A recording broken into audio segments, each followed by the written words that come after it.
And the Hangout on Air is now live. Hello, everyone, and welcome to Talking About Survivor. I'm Christiana Ellis. And with me is Mike Mayteen. Yes, hello. So tonight, we're talking about the penultimate episode of Survivor Second Chance. Yes. We're officially at the end now. Only one episode left, a big finale. Going into it with 6, which is surprising. It's more than usual. Yes, that's because we're going to have a final 4. Oh, yeah? Is that a prediction, or did you actually hear that somewhere? That is a prediction, since scenes from next time show Jeff Probst with the end of a voting jar thing and says, "For the first time in Survivor history," and everybody goes, Well, I do think that's my prediction of what is the first time. That's the thing. Well, that would be interesting, although I kind of hope that's not it, because, I mean, we talked about previously how even going to a final 3 instead of a final 2 sort of seems like it dilutes the purity of it somewhat. I'm not sure what why would they make the change to go to a final 4 other than to just keep people on their toes, I suppose. Yeah. I guess the other prediction could be that for the first time in Survivor history, they're eliminating from 4 or from 5 to 3 in one vote or something, Yeah. Like the first and the people who get the first, the total, the most votes and the second place getting votes, both are eliminated or something. God, that would be scary. Generate that same reaction of first time in Survivor history, and everybody going, "Oh, Yeah, I'm not sure I would like that either. I mean, or it would be interesting to see how to deal with it, but at the same time, it just sort of feels like it's a recipe for eliminating 2 good players at once. Because it eliminates the possibility of someone being the target, but then managing to scramble and get something else to happen, and then still ending up going home anyway. So, for the first time in Survivor history, you can use your hidden immunity idol all the way to the end. I don't know. Yeah. Well, no, I mean, you're right. You've got better guesses than I had. I hadn't even really given it a lot of specific thought. I'm certainly interested to see what it's going to be. I'm putting the odds favorite on it's going to be a final 4. It makes sense.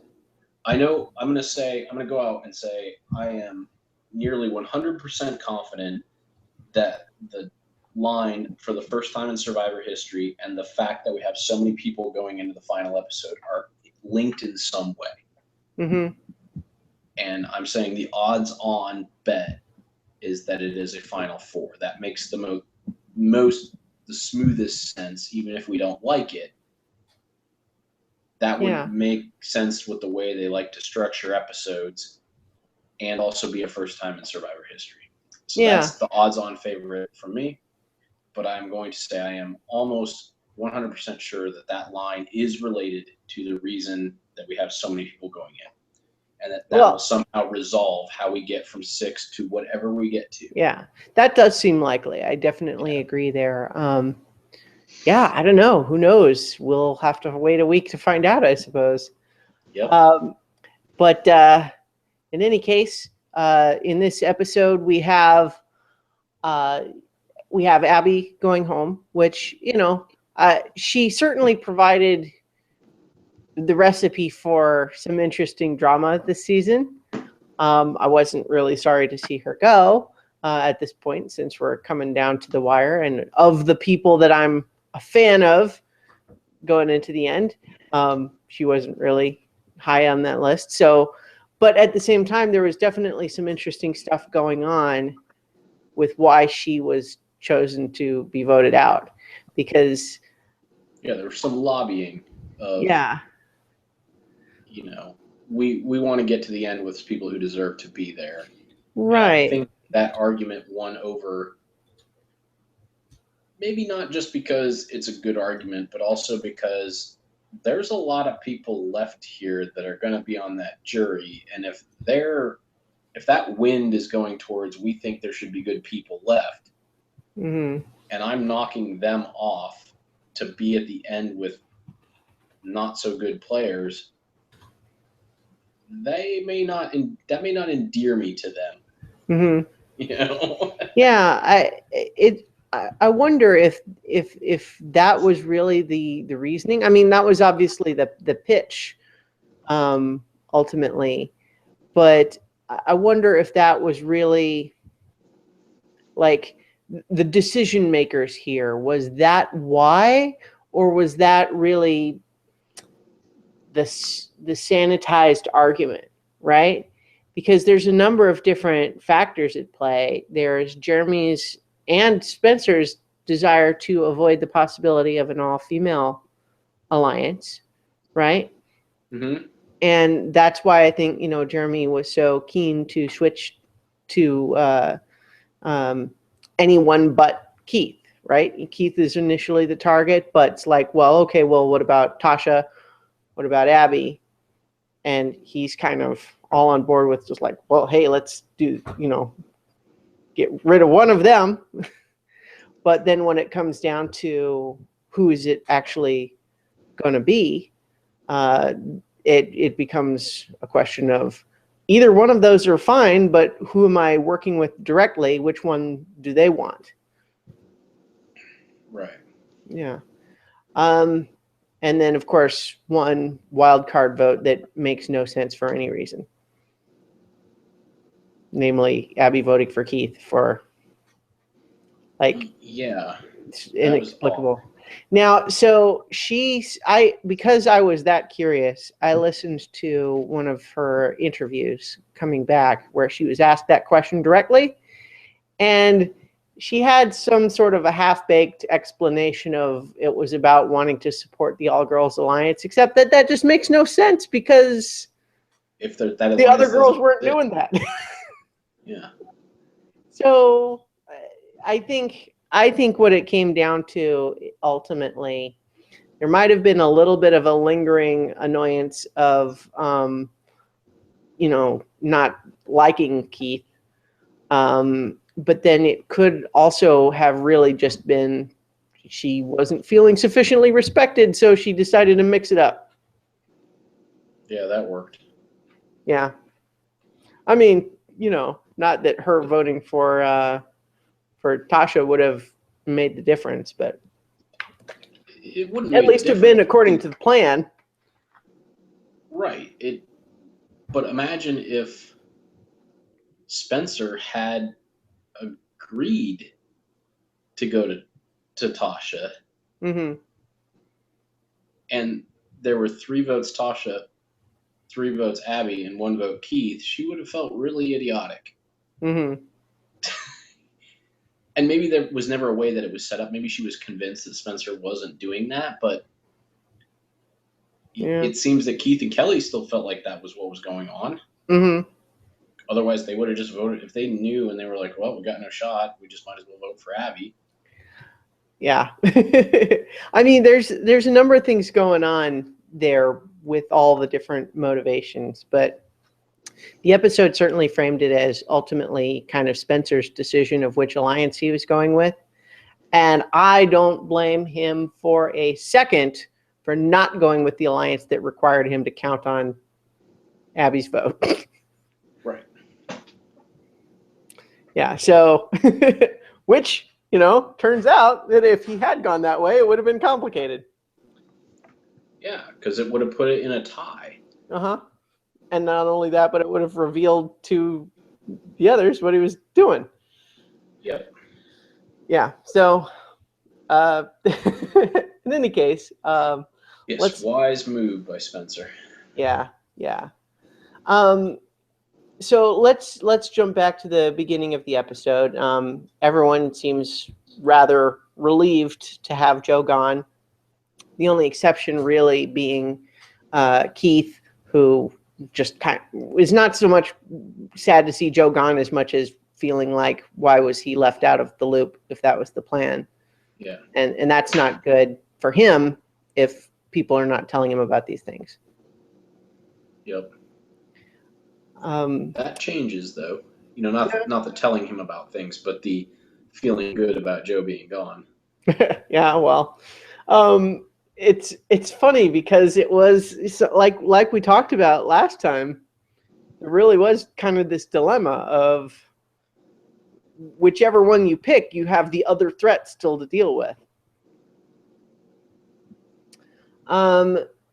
So Keith still sort of feels like he wants Tasha out. Tasha is now aware that Keith voted for her, which again was just kind of just to tie back to what were you doing voting for Tasha, Keith? That was weird. And random and unhelpful. So whatever that was. And so in any case, now Keith has a target on his back from Tasha's perspective. And it's not even really a hard sell because of how well he continues to do at challenges, especially given that he's one of the older guys. And it's sort of, people wouldn't have guessed it except that he's actually doing it. Meanwhile, Kelly Wentworth is trying to keep her options open. And I still like her. I like that she's proactive, but I couldn't help but think at this point when she's talking about wanting to keep her options open, what that really is a little bit of a failure to adapt back to the alliance-based game, which is clearly what a lot of the other players are doing. Right. And so she doesn't really have that, or she's also hampered a little bit by the fact that the people she probably would have done that with, some of them have been since taken away from her. So, her group that she might have done that with has been decimated. In the meantime, we have Jeremy is suffering buyer's remorse. Yes. For having voted out Joe. And Spencer doesn't seem to be quite in that spot, although certainly, like we talked about last time, he's aware that, okay, well, we had to choose between one of two problems. And so now that we made our decision, and now we have to deal with the one that's remaining. As opposed to actually regretting which way you went. Right. Yeah. So, but the concern, of course, is that the girls, if they are all together, could, outvote the guys. That's, that is possible. And so it's a question of, do we trust them enough? And also, like, even if we don't, what can we do about it? Well, and what they decide to do is that whenever options are being presented, they try to find a girl that fits the category of what kind of person they're, Right. Spencer, in particular, is determined that he doesn't want to be playing from the bottom again, which, understandable, nobody would want to, although, I think between you and me, we're aware that he's sometimes the most entertaining when he's having to find a way to scramble out of the bottom position. Yes. So that leads us to the reward challenge, which I thought was kind of amusing that they really just didn't even bother to explain ahead of them just doing it, which is fine because, it wasn't overly complicated, but they just jumped right into it, They didn't have that whole thing where Jeff kind of describes the whole thing. Or did they, and I just somehow was blanked out for 15 seconds? I think you blanked out because they had a whole, because I remember I thought it was funny that the I don't want to say the model, but whatever, the intern or whatever that runs the challenge while he's explaining it, looked a lot like Spencer. Like, he had kind of the same haircut and like he dressed in green, just like Spencer. Okay. So I thought that was odd. So it actually caught my attention, but they had. Interesting. What I've been doing the last couple of episodes is watching from my computer desk so I can take notes, but it also means when I'm typing, I'm pointed away from the screen. So maybe that's what would happen. Yeah, they definitely explained it and had a person running it. Okay. And I also noticed that it was the person who ran it as the display through the sandbags sidearm instead of overhand. Almost like that's how they felt like you should do it, but no one, not that they could see that, but none of them threw that way. Maybe that person is just a pitcher. Or I don't know. Who usually throw overhand. Fine, whatever. Who throws sidearm then? Somebody does, right? That guy. That guy did. So. Okay. Although in some ways I could understand it in the sense that your goal is to throw it hard and accurate, right? You're not looking for any kind of a lob, right? Yeah. But it makes sense too, because if you throw it at the right plane and you can hit it like low, then you're more likely to take out more blocks throwing it sidearm than you are overhand, because then, like you said, it lobs and just kind of it has to hit one directly to knock it, Yeah, like optimally you would want an upward angle, except, well, that's how the sidearm works usually. Right. Because you come and then it comes up from your hand. So. But I think it would also be true that since accuracy is your primary goal, whatever method you have to throw the most accurately is going to be the best for you, even if someone who could throw equally accurately either way might have a choice otherwise. But I don't know. Maybe. But either way, because there were those two distinct things that happened, I definitely know that they. Fair enough. You've convinced me. So in any case, the reward is a return to those cool old Cambodian temples that we saw in the premiere, and they get to be blessed by monks and eat food and stay the night in those temples, which is pretty cool. And one of the things that I've learned since is that those temples are actually pretty far away from the beach where they're filming. So it was not just like a 15-minute truck ride over to those things, which is probably a big part of why it was an overnight stay, because it's several hours away, I think. In any case, that they say that the challenge is a repeat of one that Keith won in season 29, which is kind of fun that he ends up winning it again. Yeah, I thought that was pretty cool. What I like about this challenge is just that central gamble that begins the whole thing of you're unspooling the rope, but you don't know how much you need. You need to do it quickly, and you don't want to have some other people get ahead of you because you're unspooling more rope than you actually need. But then again, as people found, if you don't get enough, you waste way more time having to go back. Jeremy had to go back twice. Yeah, that, like, when you're thinking about like a risk reward kind of situation, it seems like it would make more sense to just spend the time and get enough. Yeah. Which is clearly why Keith can won it this, because he spent the time. He wasn't the first out. Well, I think he must have just been really fast at unspooling also, because I think that's why, Jeremy, Spencer, and Keith were the only ones that were in it, because everybody else was taking so long, presumably getting lots of rope. True. So if you take so much time that other people have had 4 or 5 throws by the time you even get out there. Yeah, but they weren't getting enough rope. Even they weren't getting enough rope. Like when other people would make it, like Tasha or whoever was, a couple other people got into it and they had the same problem. Like they were just slower. So yeah, he had the combination of being able to unspool quickly, but he definitely made sure that he unspooled enough.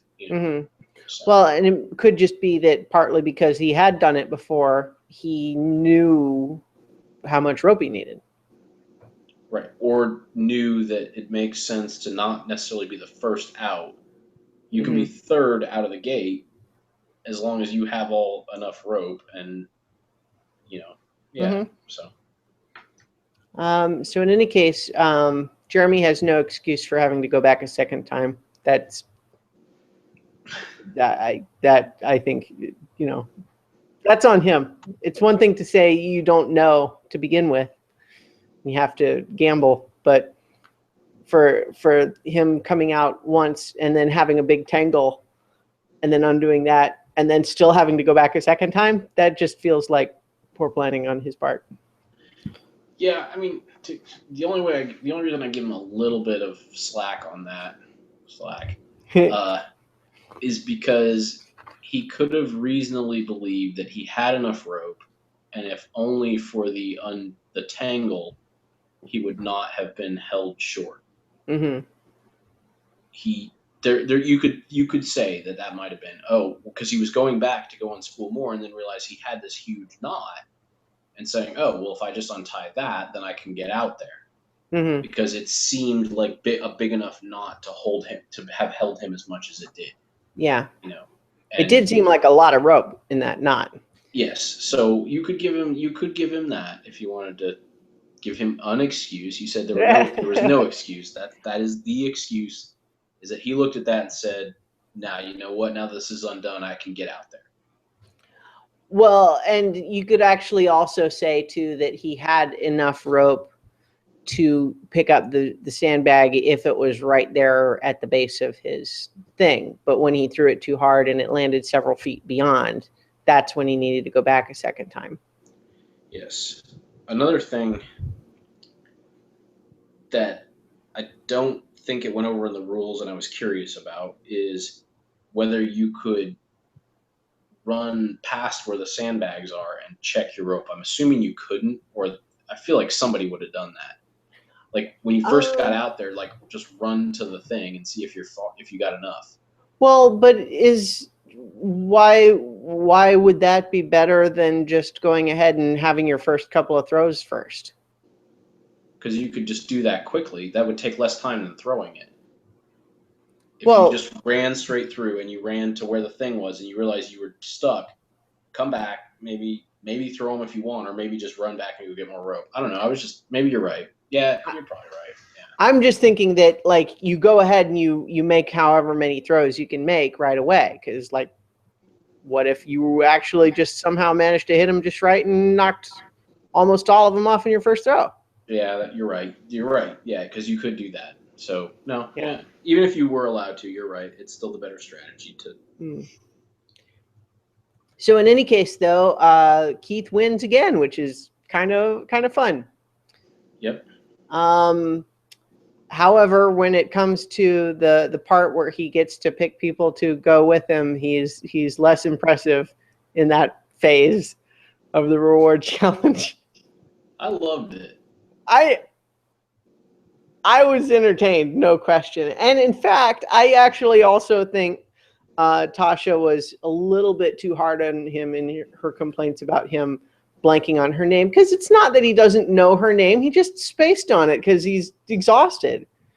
Yeah. He got it himself after a second. Yeah. And he was rambling so much, he was incoherent anyway. So I don't think that it's a big deal at all that he briefly spaced on her name. No, I didn't think that the two choices that she had presented, which is one, he's playing up this Southern, like, I'm just here for the experience thing, or two, he's an idiot. I don't think it was only those two choices. It was most likely he was just too tired. Yeah. It was an ordinary slip of the tongue, just like happens to everybody here and then. Yep. Not to mention he's an older guy, so there's the whole, senior moment thing. Although he's a little young to be having that too much, but yeah. But yeah, so that's I thought she was a little too hard on him for that part. Now the rambling, incoherent nonsense part was, again, I think can probably just be chalked up to him being exhausted. So I'm not, I'm not mad, but it was not eloquent. No, and he clearly hadn't thought it through that he was going to probably have to bring more than one person, know. And he had his reasons. He just was not very good at articulating it. Yeah. He took Kelly because Kelly had taken him. And then he took Spencer because he felt bad that his new girlfriend, who he had just professed his love to, came all the way out here to see him, and he only got to see her for 2 minutes, and so he thought he'd do him a favor. His reasoning was fine. He just explained it in a rambling way. Yeah. Right. Well, and he also, before he got to there, he picked Spencer and then said there's no real logic. So it seemed clear to me that it was probably just sort of a vague emotional, maybe it doesn't seem like he really thought about it. It was more one of those things. There's kind of a subconscious impulse. Sure. Yeah. Spencer. And then he thought about justifying why, because he said no real logic as his first answer. He did. And as we said, the actual point makes sense, but he really was speaking in half gibberish when he was actually actually laying it out. I think technically at one point the words he was saying was actually that Spencer was a little girl. We know what he was trying to say, I think, but those are the words that he said. I didn't catch that. I thought he said his little girl. Yeah. That little girl came all the way out here to see. Well, his maybe that was the. Yeah. But anyway. But yes, it was kind of awkward and. Yeah.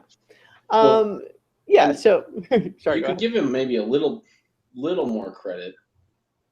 Maybe. Let's just say, what if this is it? What if Keith brought Spencer because he thinks Spencer is because Spencer is such a strategic game player who's so much different than him. And that's why he wanted him there, but knew he couldn't say it. And so he bumbled through some other explanation. Maybe, that could be it. The impression that I had was really that any reason that he would say was a rationalization after the fact, because it was kind of an impulse. I'm just saying, when you're talking about the impulse to get Spencer, what was that impulse based on? Was it truly based on because he felt bad that his girlfriend came to see him and that he didn't get to see him that much? A little bit, probably. That's why he was able to come up with that. Right. But was part of the impulse also I didn't know. Spencer seems to know what's. Yeah, Spencer seems to know what's going on. He's a smart guy. Maybe I need to be. Yeah. No, I definitely think that was in the mix. Yeah. Still impulsive, but part of why his draw was to take Spencer. Yeah. Right. So in any case, it's also not obvious that Tasha was necessarily really mad. It's exactly the sort of thing they would poke her about in the confessional, though. So in any case, we interestingly enough go back to camp with the people who didn't win first. I feel like usually we accompany the winners on the reward first, but not that it makes a lot of difference. But we have Abby, Kimmy, Tasha, and Jeremy discussing how Keith is actually really strong in challenges. Maybe he ought to be next. And here's also where we got some language from Abby about recognizing that a lot of people want to take her to the end because they think she's just, the GOAT that they can win against. And she recognizes that that's what people think.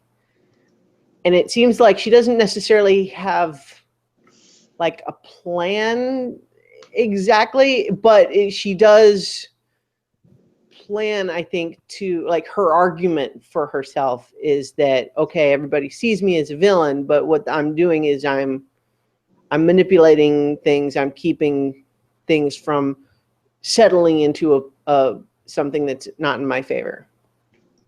Sure you are. Yeah,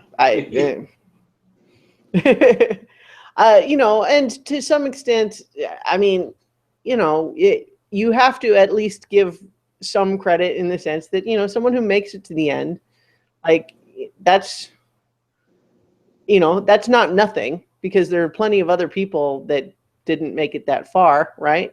So the fact that she was not previously eliminated for any other reason is something, but it's also not something that's necessarily going to stack up well against other people with more substantial accomplishments. Right.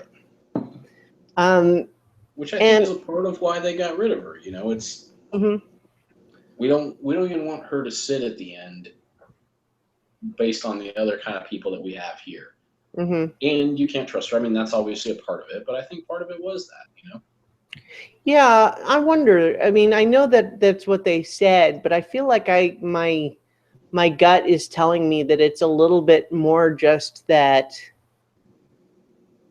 no one was really prepared to stand up to keep her, whereas everyone else kind of had some reason not for it to not be them. And so she was kind of the one that everybody was okay with. Yeah. Like Keith's reason is because he's a dude. That was why that is why they didn't want to get rid of him. Yeah, exactly. Yeah. And so, for example, it's like, okay, well, so who should it be? Well, we have Spencer and Jeremy who are going to try to push to have it not be a guy if they can. So who would that be then? Kimmy seems like she's kind of, at this point, sort of non-threatening in really any respect. She's there, but she's not really doing much. She seems kind of like she's just sort of going along.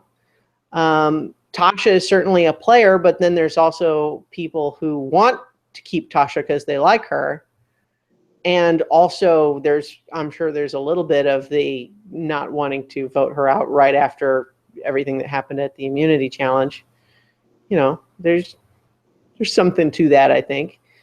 Yeah. But also just that she has some people that would want to defend keeping her around. Like certainly Jeremy seems like he's sincere in his desire to have her be part of his group. So if it's not Kimmy, because why would it be Kimmy? And it's not Tasha, then you start saying, well, Kelly Wentworth, Abby. But then you start saying, well, everyone's trying to figure out what's their plan going into the end game. And Abby, you can't count on her to do anything. You cannot predict what she's going to do.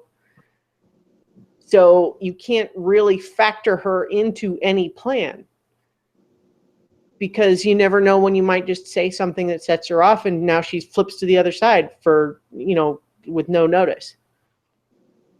Or just votes for Keith. Right, out of nowhere. Keith, who was voting in what he thought was an alliance with her. Yeah. Yeah.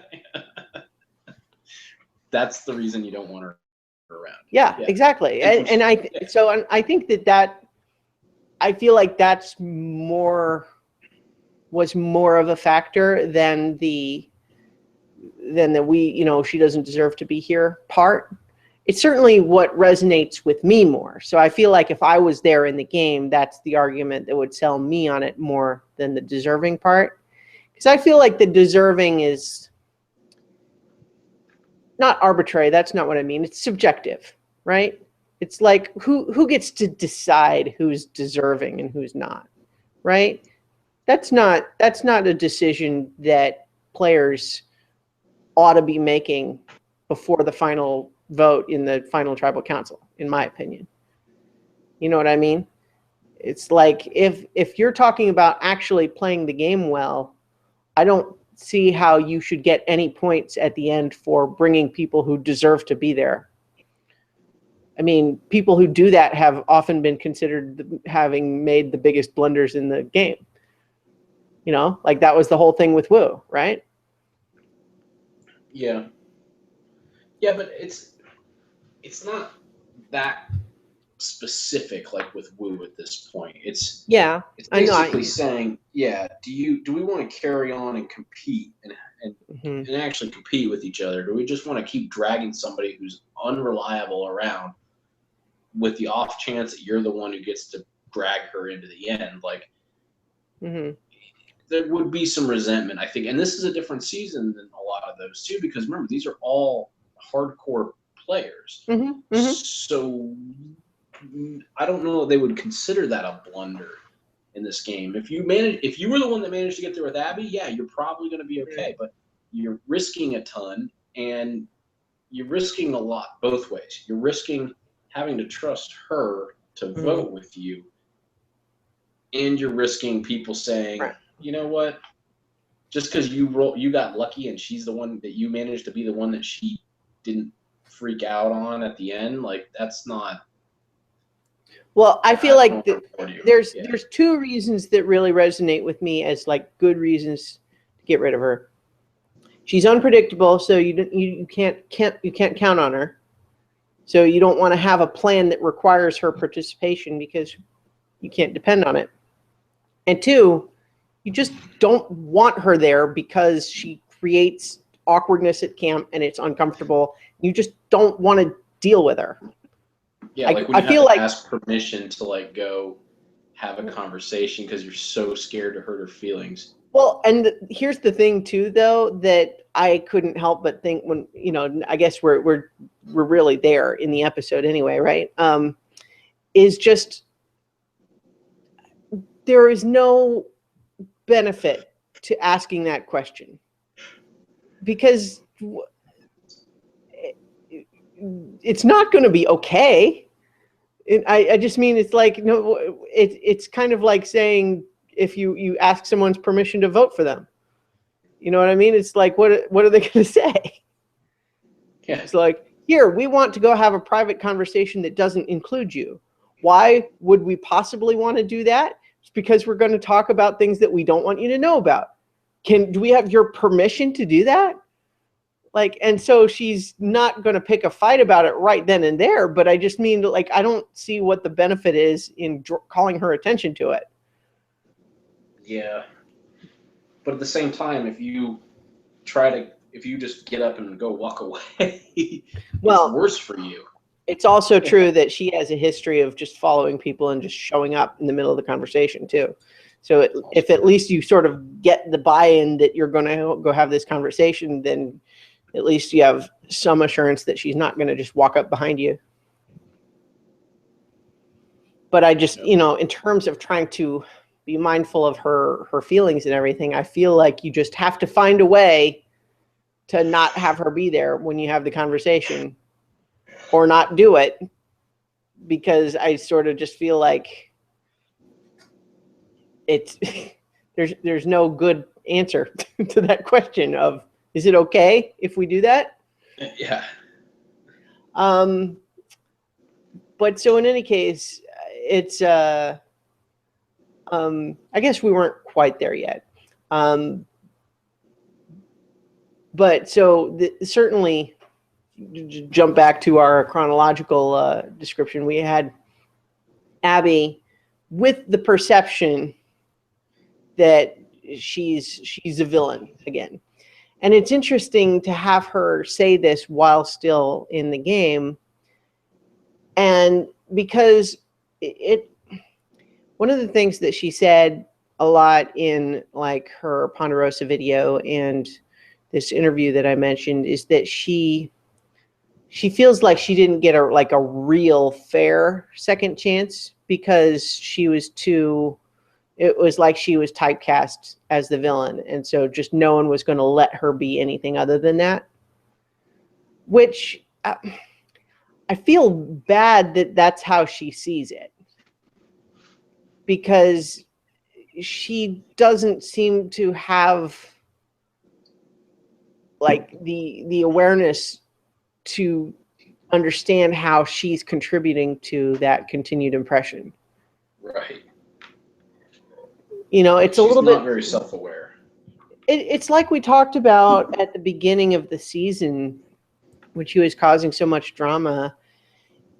She was made aware of the broad issue and decided that she was trying to do better, but without really, it seems, the ability to gauge how well that's going.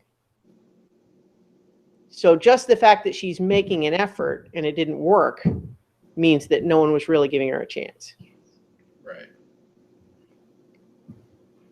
And that's, you know, we can understand why that's, you know, frustrating from her end, but it's, you know, that other people are not obligated to, you know, hold her hand through this emotional journey. Right. But so what do you think, though, about that? Do you think that the sort of the cards were stacked against her in that respect? Do you know, and I don't mean like from the producer side, because we, you know, the editing is something that comes in after the fact, not something that she would have necessarily been aware of during the season, right? So I'm just talking about the way the other players treated her. Do you think that if she had been a bit more aware and a bit more in control early in the season, do you think that she could have had her redemption arc, kind of like we're seeing with Spencer, for example? Absolutely. Yeah. I don't think it was, I mean, it was stacked against her because of her previous behavior. It wasn't like, so if she came in and acknowledged truly how her previous behavior was and saw when she was continuing with that behavior, then yeah, like she might have had a better shot, you know. But at the same time, you know, had she changed that and become a better player, could she have become as good a player to get where to like how Spencer's gotten? Maybe not. Well, So she might have been gone earlier. I mean, I guess if you say, you know, I guess I'm talking the about more of an sixth loser. emotionally redemptive arc, not necessarily strategic, because for sure she could. Yeah. I thought so too, but you know, because she apparently had the perception that she couldn't have, and it's a little bit sad to realize that she's come away from the game thinking that she tried and was shut down. But that perception that she's talking about now is part of the same reason that she wasn't able to, you know, because she never could see that she was part of the contribution is why she couldn't have that. And that's why because she can't see that is why she still says that, you know? Right. Well, like one of the other things they talked about in the interview is that she had to kind of go on an apology tour to a lot of her fellow castmates, and that a couple of them, including Shireen and PG, were basically not willing to accept her apology for how she treated them. And her reaction to that was that they have a lot of resentful energy in their hearts.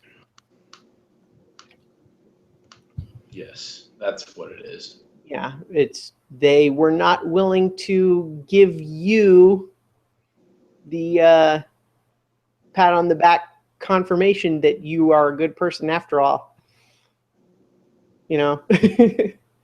Nope. I can just imagine how those apologies would go from her too. Anyway, you know, it's just like, I'm sorry that you didn't like how I treated you.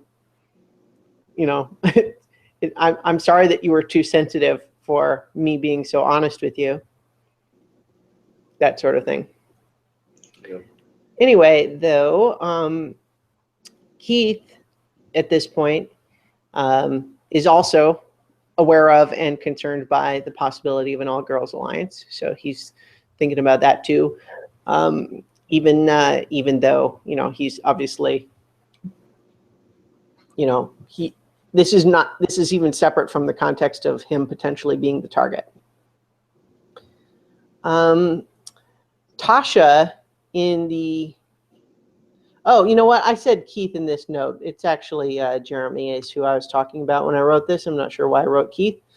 Maybe that makes much more sense. Yeah. Maybe I'm playing up my my Southern charm. Anyway, yeah. So Jeremy is who I meant there. And then we have Tasha in the confessional, a little bit frustrated that she's actually sincere in her desire to stay like with Jeremy and not to do this all girls alliance thing.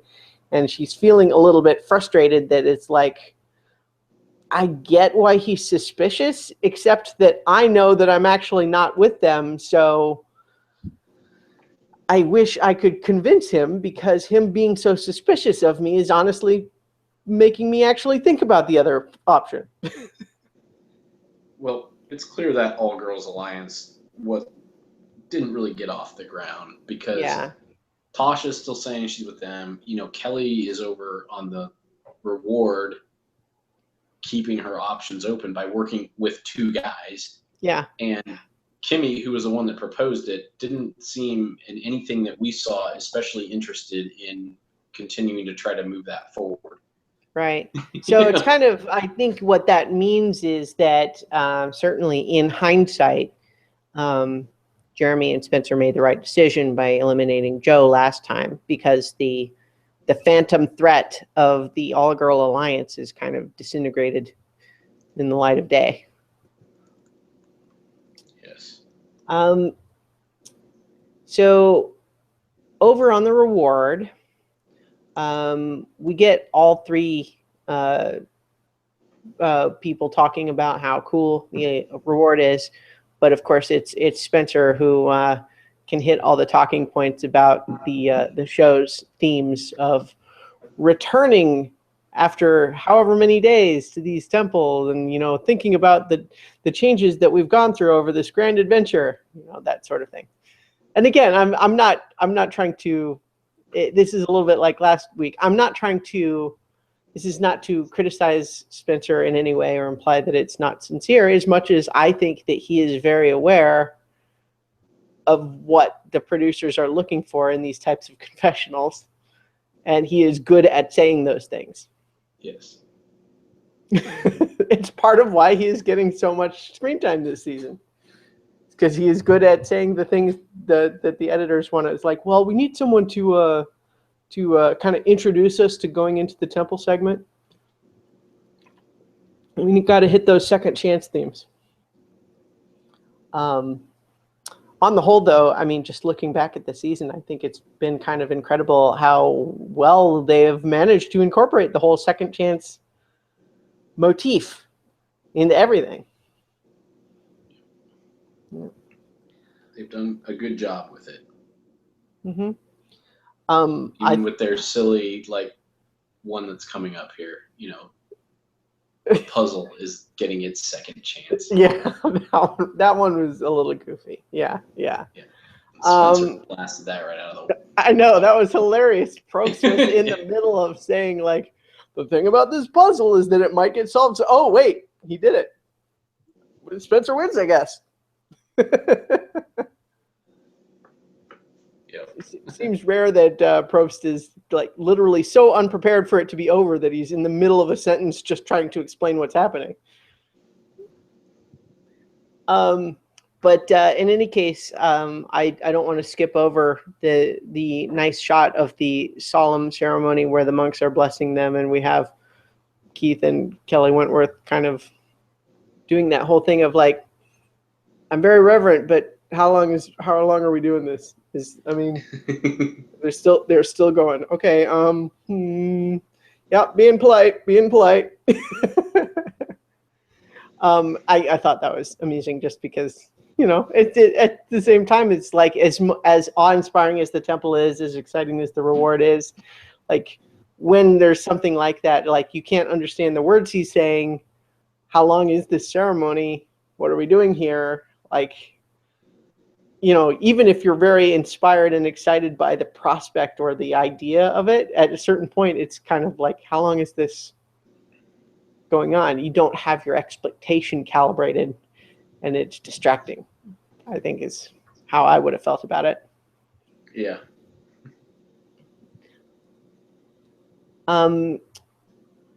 Then we got, they got a nice balanced meal. Sometimes these rewards, everyone's getting like donuts and coffee or something like that, and you sort of feel like, yeah, maybe not the best things for people who are borderline malnourished, starving, overexerted. But salad and bread and pasta is probably very good. Some protein in there too. It'll look like chicken and penne or something Alfredo. Yep. And the wine. Mm-hmm. The wine probably doesn't help, but I'm sure they enjoy it. It doesn't hurt either, does it? Well, it's in moderation, I'm sure. I can just imagine the hangover if you're already dehydrated and then you get blasted on wine. True. That would be really unpleasant. They talk a little bit about like, okay, is there anybody who's going to be mad at us when we get back? Maybe Abby. And then they have their talk about, oh, hey, let's just commit right now. This will be our final 3. And I like how we immediately cut to Spencer in confessional saying, yeah, but you kind of have to say that, right? Yeah. It's like, that's just kind of at this stage in the game, you kind of just like, what are you going to say at that You'd point? be like the awkward one if they said, why don't we do this? And you're like, I don't know. I'm kind of, keeping my options open. Yeah. I'm actually pretty set with, Jeremy and Tasha. So, yeah. Well, it's kind of just like the whole, just one of the general underlying principles, almost a rule in a way of doing well in Survivor is you do not say no when you are offered an alliance. Yeah. Like the most negative you should ever be is borderline non-committal. You should never just say, sorry, not interested. The only time that would ever come up is if somehow you're having to prove something to someone else who's watching or listening into that conversation. But even then, it's just, you don't want to be closing doors. So they're talking in that group about, should it maybe be Jeremy first? And then Spencer kind of says, what about Tasha first? Because trying to lean away from eliminating a guy. But then, of course, as he continues in the confessional, the whole problem with their plan is that it requires them to go back and have Abby be their 4th. And he says it in a much more clever way. He's like, this plan would be great if we could had someone that we could count on to make rational decisions. And he just gives this whole like descriptive thing. He goes, unfortunately, our 4th person is Abby. Yeah. Yep. So this is where we went back to camp, and we have Tasha asking Abby for permission to talk to Jeremy. And then, Abby just says ultimately what the right answer is to that question is, which is, I'd rather you included me, but I'm not going to like chase you down if you walk off somewhere to have a conversation. Like I guess. I have in the past. Yeah. You've shamed me into sulking about it privately instead of following you in secret. And then they, of course, well, no, I mean, we're not in any rush, so I guess we'll just chill here. Well, it's because it's kind of like, it's an inherently awkward question. There is no non-awkward response that they could have gotten. It's built in. Because, I mean, ultimately what they're asking her is, we want to talk about you behind your back, please. There's no other reason to not include her. With her, though, there is. Yeah, well, that's true. You just don't know what she's going to do with whatever information it is. Yeah, that's true. You don't always necessarily want her knowing a lot. Well, like, that's not exactly a better reason to give her, though. No, it's not. But it's, Yeah. So it's funny too, though. The unfortunate, ironic choice of words where Abby was saying she thinks she has a lot more in her pocket than Jeremy, and given what we know Jeremy has in his pocket, idol-wise, it's kind of funny that would be how she puts it. Yes. And then Jeremy had some stuff to say that I thought was. I laughed, but when I think about it a little bit, I'm not sure I'm thrilled with it. One is just the kind of the joke about, is she a Scorpio? I have 2 Scorpios in my house. They're crazy. That's why I drink. And, it's like, it's funny, but it also is a little bit frustrating to have him basically say, I wouldn't want to date her, therefore that she's an invalid person or something. Yeah, I could see it. I didn't know how I kind of felt about the whole thing. Like, I just thought it was like only a pseudo funny joke, and I just kind of left it at that. Yeah. But probably part of why is because, it implies, like you said, that just because he wouldn't want to date her, that doesn't make her worthy of playing with him on Survivor. Right. I think it's an unfortunate just way to put it, because I think we all kind of get what he's getting at, but that context makes it a little bit icky instead of just being something that everybody understands what he means. And so I don't know. It's not something that makes me dislike or, frustrated or rooting against Jeremy now, but I didn't especially care for those jokes when I thought about them a little bit more. Like, I laughed at first just because he says them in a joke way, It's kind of like sometimes just the tone and the cadence is enough to kind of, you laugh until you think about it a little more. And again, it's not a big deal, but it would be something that, if I knew Jeremy, and it was the sort of conversation we could have, I might just say, maybe try to think of some other way to put it next time. Anyway, though, Tasha, Jeremy, and Kimmy are talking about how they have to be so careful with everything they say to Abby because, even when you think she's with you, you never know what you're going to say that's going to make her mad, and then just do whatever she's going to do. So Tasha actually proposes getting rid of Abby first, probably for a couple of reasons. One is she's hoping to show that she's on board with Jeremy, that she's not doing this girls' alliance thing. If she continued to push for Keith, that's going to make him more suspicious of that.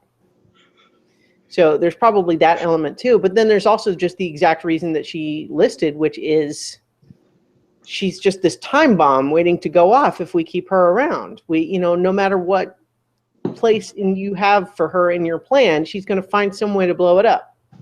Yes. And then Jeremy, of course, is just on board with it being a girl to eliminate instead of Keith. So it's like, all right, I can get behind that. Yeah, I think he's glad that it's not Tasha. Mm-hmm. I don't think he would have been open if Spencer came, which is also probably why it's smart of Tasha to get on board with the whole, without, if she does suspect, which she does, that Spencer is the one that they're worried about because he was off on this. She knows just as well as he does. You go out at this point in the game, you're going to promise a final 3 if there are 3 of you. So, yeah. And she knows what, or given what we know, it's also, there's an element where she's just astute. She is right to be suspicious. Yeah. Because he is genuinely considering other options. Right. And one of them is with Keith, who voted for her and could be making that case while they're away. Right. And has picked up on that. And so had she pushed hard for Keith, and that could have alienated Jeremy, and then really where does that leave her? Right. And if Jeremy's then talking to Spencer and he's not saying, hey, we're still down, we need you to be locked in, because he's not doing that if he's where he's like, she's saying Keith, and we need to find a girl. And then Spencer goes, great, I know a girl we can vote for. Her. Mm-hmm. Kelly and Keith are on board. And Jeremy says, okay, not ideal, but keeps the All Girls Alliance from going. Yeah. Mm-hmm. You know, and she would go. So she is astute, and she played this well because if that situation had happened, she definitely would have been the one to go home. Mm-hmm. You know, well, if she had pushed for Keith, she probably would have gone. Yeah, I think you're right. And then the other thing that I just sort of realized probably hampered any possibility of there being this all-girls alliance thing is that it's the same problem that Spencer described, is that sure, they have 4 against 3, but number 4 is Abby. So it's like, and even worse is Kelly Wentworth thinks she's number 4 because she thinks Abby's going to get dragged along farther than her. Mm-hmm. So she thinks she's on the outside of this all-girls alliance. So she was only with it when it meant that she wasn't a target. Right. But as soon as it kind of went away, she's like, I'm not sure that's necessarily the best thing for me. You know? Well, and I think she's in an interesting spot right now because she was heavy target for a little while. People were actively concerned about her. And then, she ended up getting defanged a little bit, I think, from the perspective of the others by, eliminating Sierra, her ally. And so I think that might be part of why people aren't as worried about her. But it seems like she's biding her time a little bit and waiting to try to make another move. Well, and she's got an idol. Yeah. Doesn't she? She has the other. I believe so, yeah. She has the other idol. That was sort of the humorous thing is that Jeremy and her both regained idols after using them. Right. Yeah. So she's still, I think, I'm not sure it'll get her all the way to the end by just sort of staying low key, but I think she recognized that she came a little closer to the edge than she felt comfortable with. So she's going to maybe back off some of the heavy strategizing for a little while. Although, if it's the final 4, as I have odds on, she could make it to that. Yeah. Mm-hmm. Especially if they're voting not knowing that they're going to that. Well, and the way the votes really weird. Yeah. Yeah, and the way the votes could split when there's 4 choices really, it could create an odd wrinkle. You know what I mean? I don't know, especially if you have multiple strong people in there. Just the number of, if you're really splitting the votes, you could potentially have more of an upset. You have, I don't know. Let's look at who's getting let's just think about the whole season and who's getting the edits, and let's say it's a final 4. Mm-hmm. I would say it's almost guaranteed in my mind to be Spencer, Tasha, Jeremy, Wentworth. I might switch Tasha and Jeremy, but otherwise I agree completely. I had both of them in it.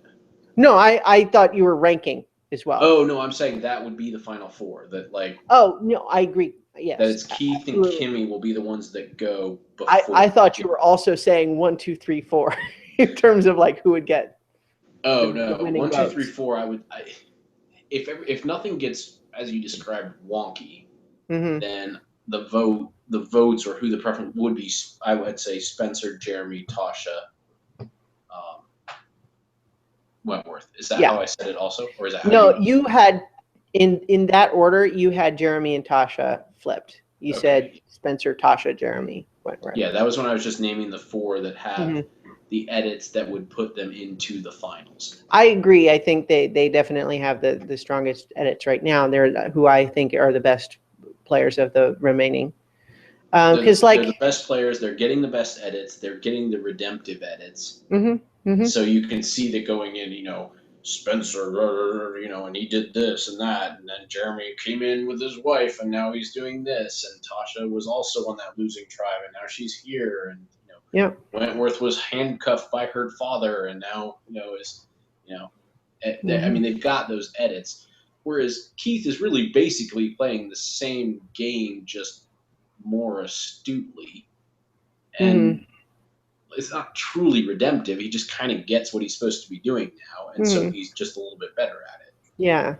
And the thing Kimmy's, yeah. She's fine. She's not. I mean, yeah, there's nothing objectionable about her, but she's also just really not doing anything. Like her suggestion of the All Girls Alliance was the most proactive thing she's done in a long time, and it not only did that go nowhere, but it was directly contradictory of something she had already done previously. Proactive thing that she did, which was get Monica voted out for suggesting that to her.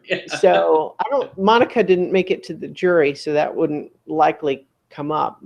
But yeah, I mean, I think we're on the same page of who we think the best 4 remaining are. But, well, and also, I'm not just saying we agree they're the best 4, but they have gotten the edits, and they're doing the right things, but they're receiving the benefit of being edited with the redemptive arc more so than the other 2. Like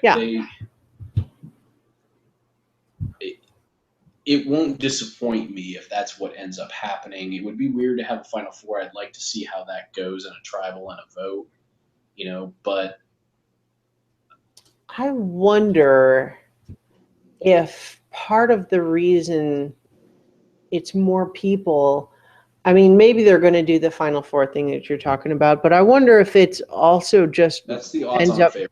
I'll just say that. Okay. If it's a balance, I wonder if it's just kind of a balance or a pacing thing with something that happens. You know what I mean? Like it's when they're. New idea. Sorry, go ahead. Finish yours. I was a little bit rambly, but I think just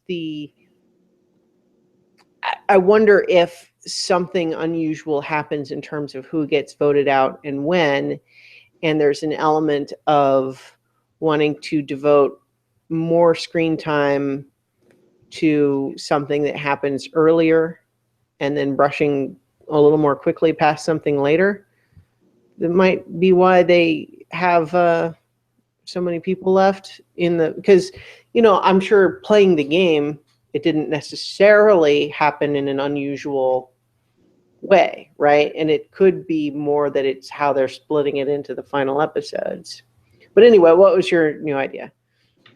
Final 4, where they decide, which they may come up with like ad hoc, which they would have to make this work. You choose between the 2 males and the 2 females, 2 winners. 1 male, 1 female winner. So you cast 2 votes. It's 2 and 2. That would be interesting. That that would be difficult to plan in advance for, right? Because you don't have a guarantee that your final is evenly split. Yeah. Interesting. I think there's a lot of possibilities there. So I'm not putting that up in there as one of the favorites, but an interesting way that they could have a final 4, do something that is not totally out of the realm of things they've done. They have put males versus females in other challenges and would accommodate, what you're talking about. It would not mess up. It would not dilute the votes because it would be 1v1 and 1v1, It'd be a long final. I mean, it's going to be a long final tribal anyway if it's friggin' 4 people, but well, I'm excited to see. But I'm still going with that. I'm still going with 4 people. I think it's going to be a straight 4, but that's another option I could see. And really, I don't even have any argument against that theory other than just the vague sense in my head that I'm not sure I want them to do that. It's not really an argument for why they wouldn't. Argument, But yeah, so in any case, we haven't even talked about the immunity challenge yet. That's fine though, because we kind of jumped around a lot. But so the immunity challenge, the preview was more straightforward than we would have guessed. It was pretty much, yeah, we saw that one fall, but he was really just okay. And then it kind of, in particular, those two rowboats that were so far apart, that just seemed like a recipe for people to smack their face on them. Yes. It seemed like it was almost designed for that, because if two people were on the rowboat at the same time, it meant one would get a bad jump and then therefore smack their face. Mm-hmm. But in any case, in some ways, I didn't feel a lot of tension about Tasha in the water. Not, and what I mean is just that I felt confident that she was gonna be okay. But at the same time that I felt that confidence, I had great empathy with her, just that how scary that must be to be in that moment. Yes. If you're swimming and it's not a pool, it's the ocean. And even though, in principle that there's people nearby, they're not right next to you necessarily. And you've been trying to do it, but it's kind of like when Joe passed out last time it's already going to be scary to be at that moment where you're trying to do something and your body's just failing you. But then to kind of go underwater a couple of times, start swallowing a lot of water, that's got to be really scary. Yeah. Now, I'm not trying to be dismissive or anything, and I don't know, when the cuts we saw of her, she never did go under. She said later that she says later that she did, and that's where I'm saying I'm not trying to be dismissive or say she's lying or anything, but you can see it's going off your point of how scary it is. She may not have actually ever gone under, but because of how panicky the situation was, she could have easily have felt like, that's why I'm saying I'm not trying to be dismissive of her. I'm actually saying you could see if you're panicked, even if you never actually went underwater and were starting to sink, you could feel like you did. And because it's such a scary situation. Yeah. Bob enough that your mouth and nose are on the surface, and that, you don't have to go any deeper than that, but that's enough, right? Yeah. That's enough where the part that you need to be able to breathe is submerged. Right. And so I'm using it more as to illustrate your point that it's so scary that you could even describe it as you had gone under many times when you never actually went underwater. Right. Because of how scary it is. And that's why I said it's not critical of her for saying something that wasn't true. And maybe it was, we just didn't see it because they didn't want to show us that. But either way, you can see that being. One of the things, though, that it's all obviously, definitely, it's further evidence of there being the panic reaction involved, is that, in principle, it is ocean water. You could probably just float if you were able to relax and let it happen, right? Right. But part of the struggling and staying upright, she didn't look in danger when she started calling for help. And that was a long shot where we could see everything, and she was just kind of paddling along. She was just mentally, she's like, I can't do this anymore. And so she's like, I need help, and I've taken in so much water and I'm drowning and all this. And that wasn't really where she was at that point, but because of everything that had happened, that's what she felt like. And like you said, yeah, in principle, yeah, you can just float. She was basically floating, she wasn't. Part of it was she seemed like she was struggling to stay upright in the water, which is not necessarily the optimal thing just from a water survival swimming perspective. But yeah, at the same time, I don't think she was wrong to call for help, right? I think she recognized that she was losing her ability to continue kicking and moving in the direction she needed to go. So the idea of, I have to just float and stop my forward progress so that I don't die, I think instead of doing that, that you call for help. That's just, so it's the right decision at that point. Yeah, and it's not necessary to not do that. It's nice of her to recognize this is not truly a survival situation. Like, if you're in that point, just have them come get you. Like, you're fine. It's fine.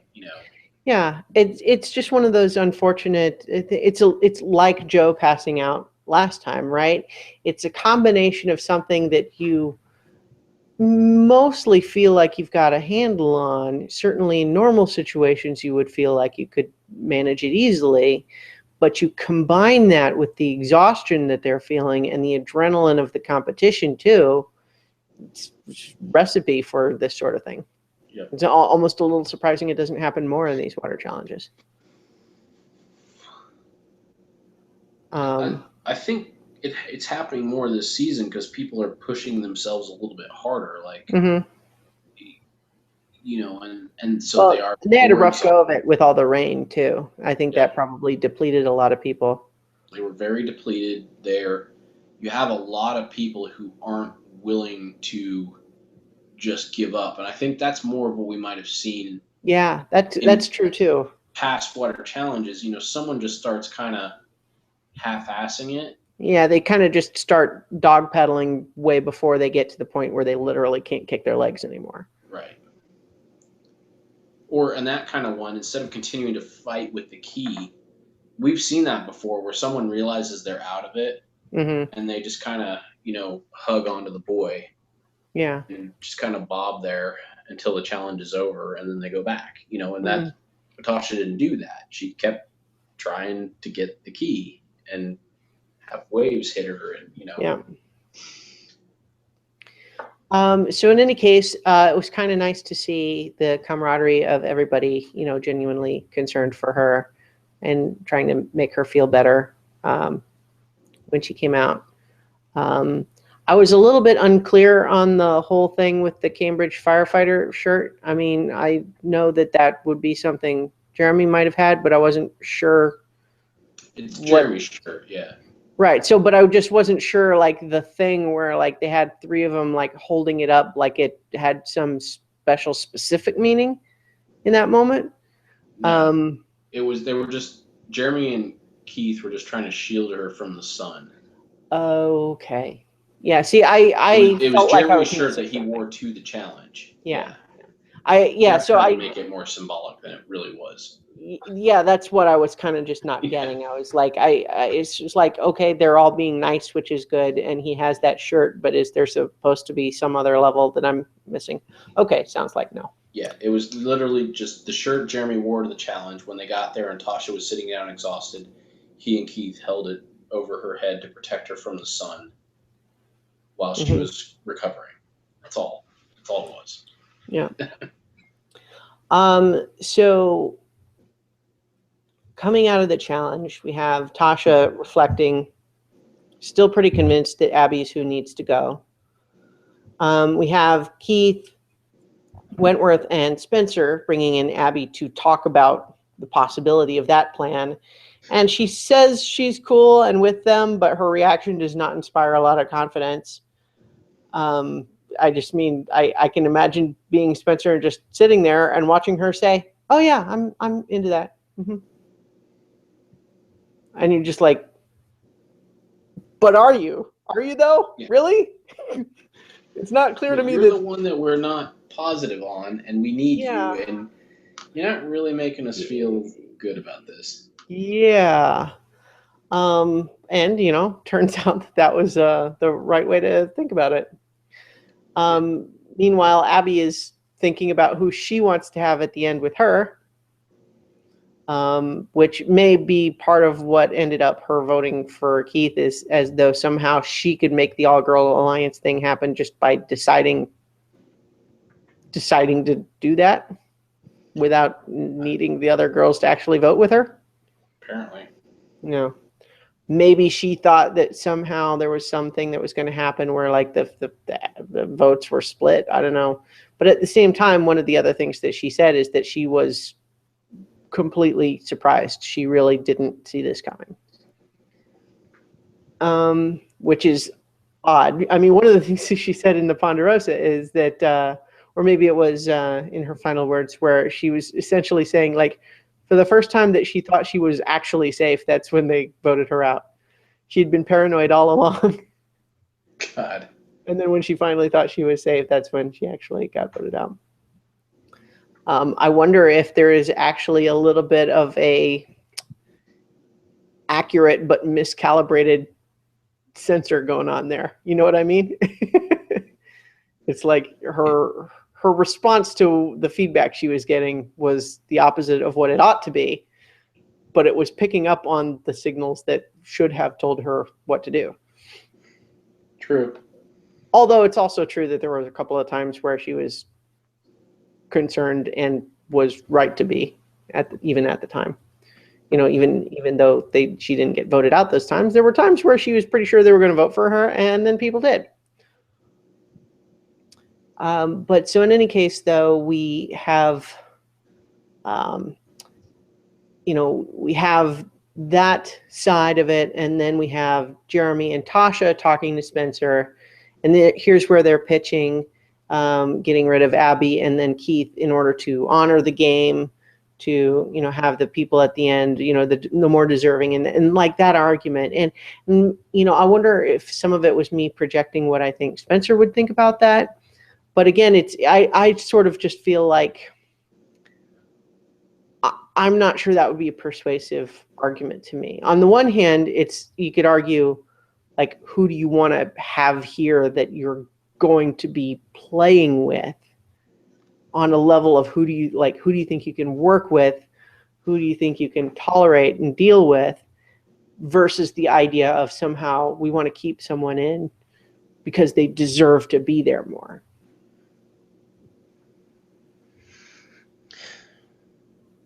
Yeah, I feel like it's a part of it. I just feel like there's so much emotionally that's playing into this season, more so than people would like, that argument is carrying a little bit of weight. Mm-hmm. I think it does. That's my feeling. Well, and the thing is too that what the reasons that people cast their votes at the end is up to them. So really, all it takes for that to be a legitimate concern is for there to be enough people who feel that way. Mm-hmm. But in any case, Spencer confirms to them that he's still with them, but then pitches it to the camera as two options. And so once again, it's framed as his decision, how it's all going to come out. It's a point of no return, he says. I have a feeling Spencer is going to be making some key decisions for a while, and that's why they're setting this up like this. Yeah. So at the tribal council, there was a lot of talk about we, and your we and my we. Everywhere a we. They didn't say that.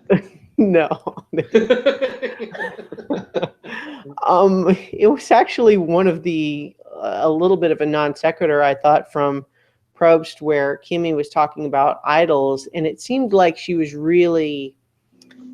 it seemed obvious to me that she, at that moment at least, was talking in the abstract of, do we have enough numbers? It didn't seem to me like she was really talking about me and my alliance members are trying to determine if we have enough numbers. That doesn't imply alliance. It could just still also be the voting block. I think she actually meant I think when she said we, I think she actually meant the entire group. Like, even though most of the time they weren't meaning the entire group, mm-hmm. They were talking about their voting block or alliance or whatever you want to call it. I think mm-hmm. in that context, she was talking about the entire group. Is there even enough people here mm-hmm. to split the votes, right? Yeah, like can you do something where you flush somebody's idol and then have enough votes to send someone else home. Like, can you even do that? But yeah, so I thought she was talking in the abstract about the things everybody is thinking about. But, you know, when Jeff kind of seized in on like, I very rarely hear people in the tribal council say things like that. And I'm thinking, I feel really? like they say that a lot. Yeah, that seems like a pretty common standard thing that you're fishing, which is okay. I mean, but that one was a little bit clumsier than I think is his usual standard. That's fine because it went in an interesting direction with just the talk about, you know, returning to a game of alliances rather than the whole voting block idea. Yeah, and then we also, fittingly, I wrote this. Mm-hmm. Abby's "we" was just herself. Yeah, it was. And what was weird is that was self-imposed because, like, people were trying to include her, and she went her own way. Yeah. She literally chose to be a party of one and refer to it as "we." Yeah. Also interesting too that the only person who was willing to say that he was really confident that his "we" will reign supreme was Keith, who was mistaken in his confidence. And I loved that was total old school Spencer with the looking at him, and then Jeff going, "Spencer, you're making a weird face." I just admire his confidence. Yeah. That was total Spencer from season 1, not 1, but Spencer 1. You know, I would have the overly reactive tribal councils, like wearing his heart on his sleeve. Yeah, like totally. And I knew at that point that like what was going to happen, but because Spencer does telegraph it when he acts like that, you know. What I wanted to say to Keith when he was the one that insisted he was confident, I wanted to say, so you're pretty sure people are going to stick to the plan? I thought that, and then that was one of my thoughts. So my first thought was, wow, that's Spencer like season 1, which then went to, he's basically acting the same way, like Cass, virtually no chance of, or zero chance of winning the game. Yeah. I mean, it was that same kind of thing, just with less enthusiasm behind it, because it wasn't quite as like upsetting. And then the next thing was stick to the plan. Yeah. But he's learned not to say that. He basically said that.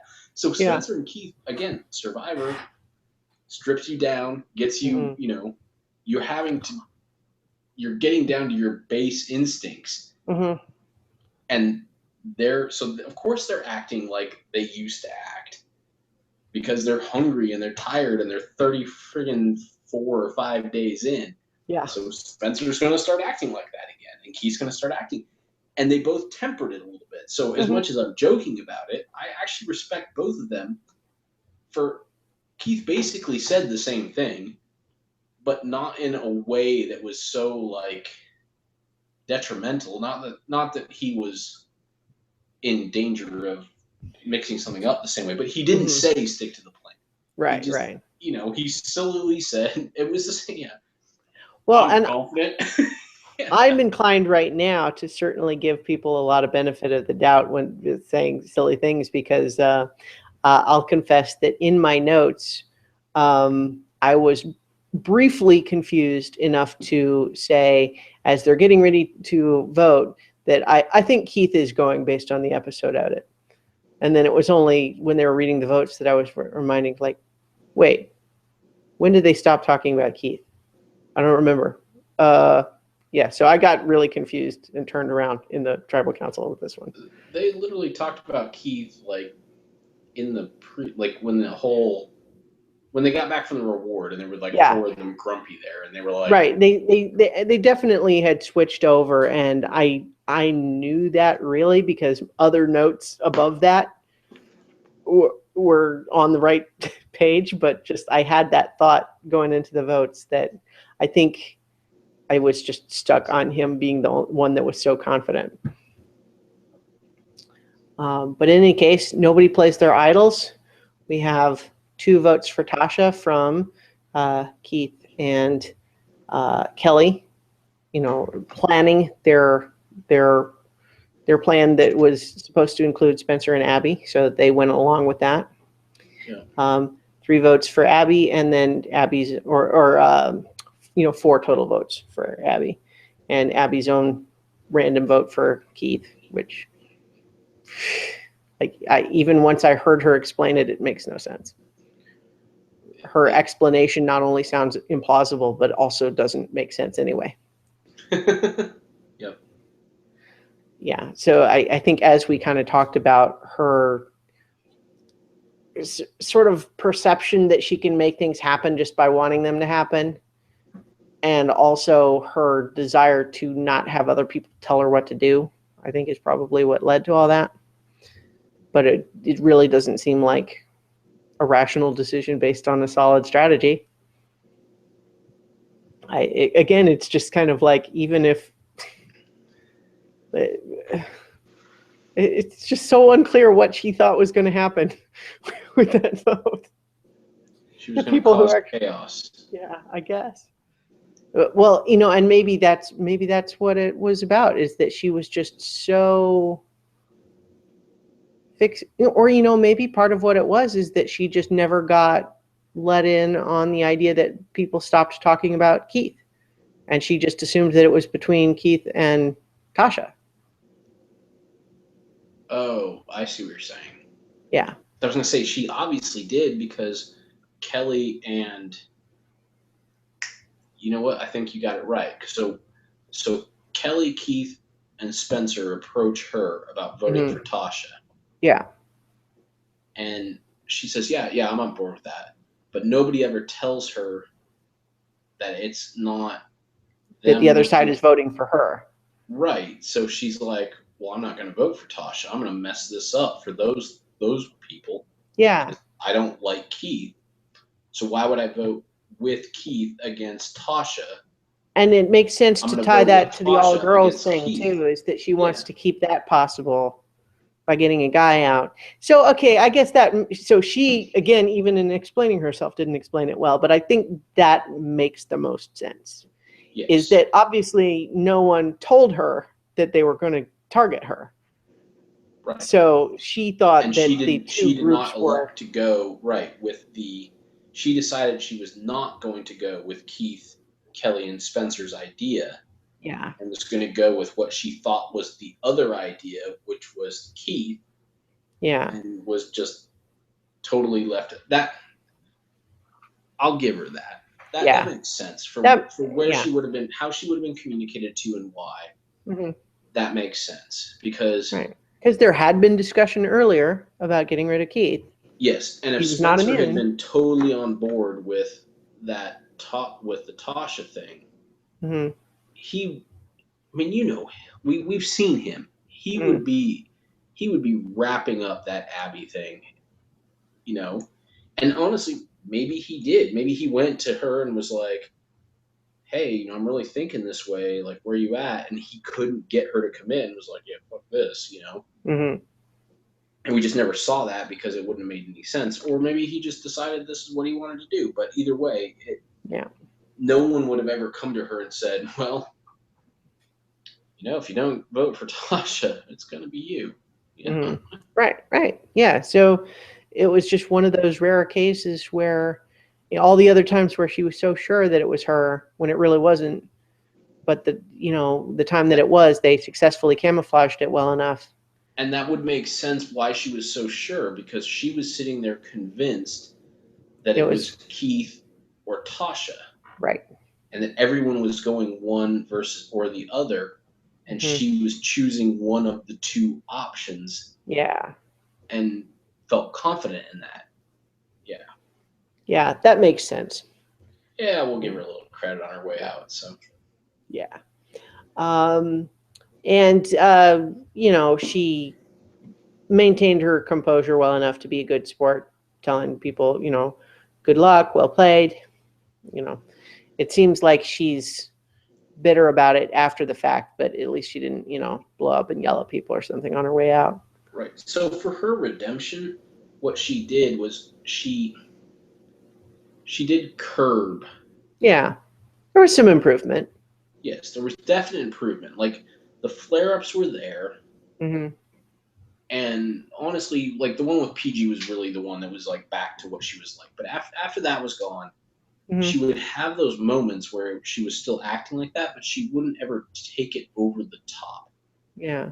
You know. Well, I think it was like there weren't as many big dramatic moments, but there definitely just seems to be this sense from everybody that like you never know what, like it's impossible to have a conversation with her because she's always going to find a way to take some innocent comment and twist it around like you're insulting her, or to take something personally when you're not even talking about her, or to take it personally that you're not talking about her, and just this idea of it's a minefield. You never know what's going to set her off.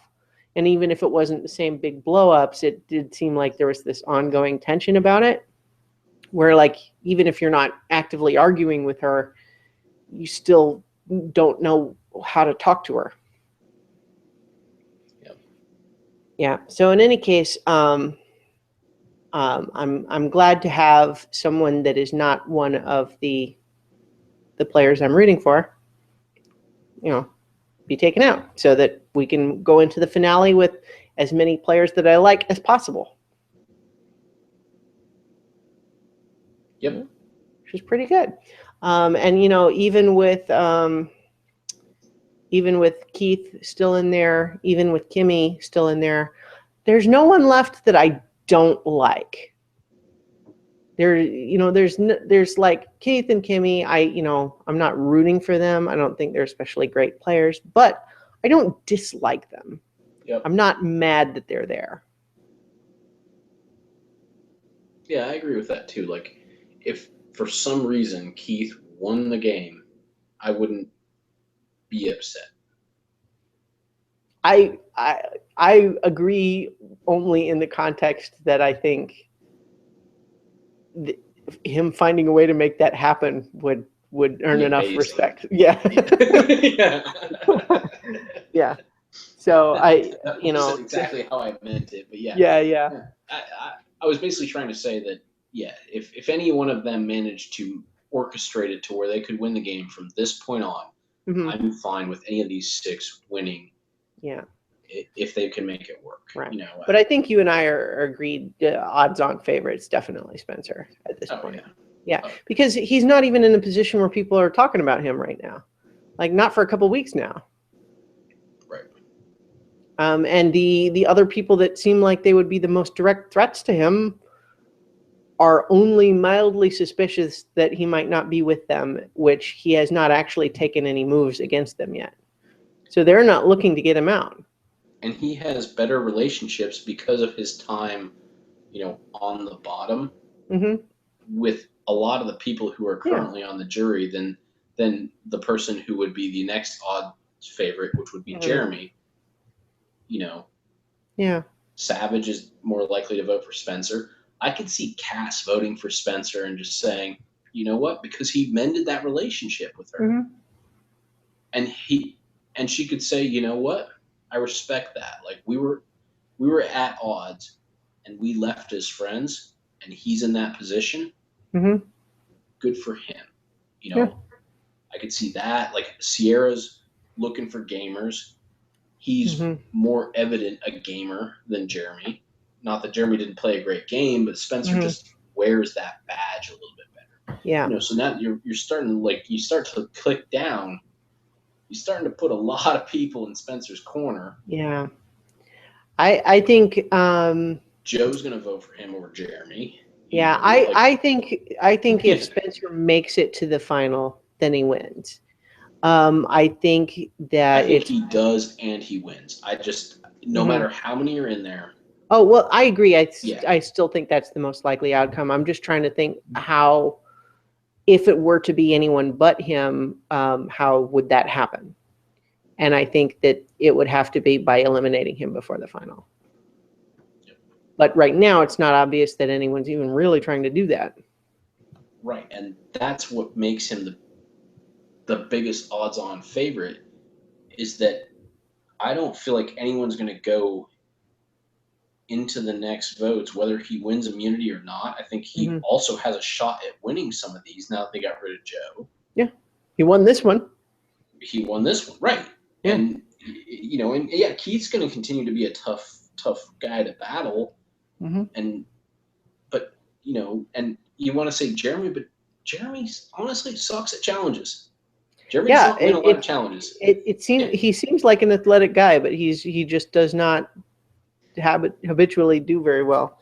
He's usually not at the other piece. Like if it was purely just a strength challenge, he probably he's like a consistent third or fourth finisher for any of the really active ones, and goes out pretty fast with the balance and endurance ones. Yeah. So Spencer's got a very legitimate shot at winning some immunity, but even without it, the fact that we can sit here as armchair survivors, look at it and say, yeah, he makes it, he wins. Right. But remember, we got like 2 idle wild cards still in the mix too, though. But even with that, it doesn't feel like anybody there is even talking or thinking about him as the odds-on favorite like we do. So these idle wild cards and the 2 people who have idols both want to work with him, which it puts him in a good spot. Yeah, I agree. Yeah.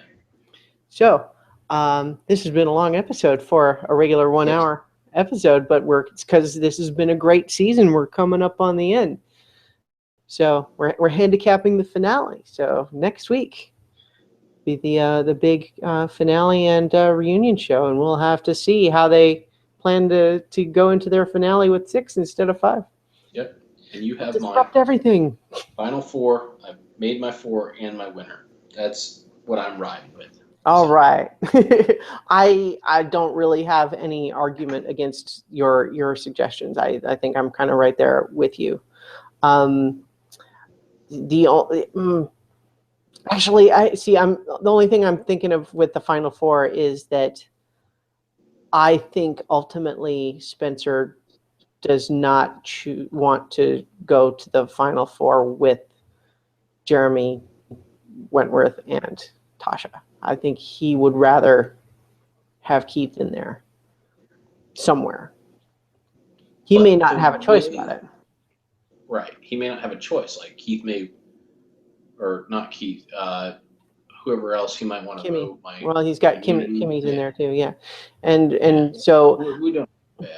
Yeah. So I think though that if anyone is likely to go against that core sort of a little alliance thing, it would be him. He has expressed an interest in doing so already.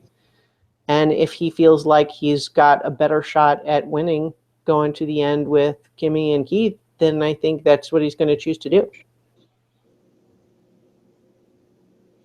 Yeah, we'll see.